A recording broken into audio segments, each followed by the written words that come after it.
শান বাংলার পর্দায় শুরু হয়েছে নতুন ধারাবাহিক মঙ্গলময়ী মা শীতলা।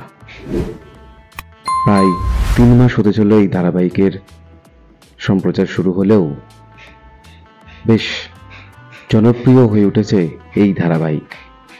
তবে এই মুহূর্তে জানা যাচ্ছে যে মঙ্গলময়ী মা শীতলা ধারাবাহিকের গল্প এবার এগিয়ে যাচ্ছে প্রায় 12 বছর, অর্থাৎ ছোট শীতলা এখন বড় হয়ে গেছে।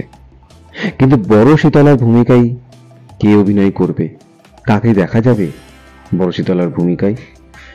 জানা যাচ্ছে বড় শীতলার ভূমিকায় দেখা যাবে দীপান্বিতা রক্ষিতকে, যাকে শেষবার দেখা গিয়েছিল স্টার জলসার পর্দায় তুঁতে ধারাবাহিকে। এটাও জানা যাচ্ছে যে ইতিমধ্যে শুটিং শুরু করে দিয়েছেন অভিনেত্রী দীপান্বিতা রক্ষিত। বাংলা ধারাবাহিকের সমস্ত রকম আপডেট পেতে আমাদের এই চ্যানেলটি শেয়ার করুন, লাইক করুন এবং সাবস্ক্রাইব করুন।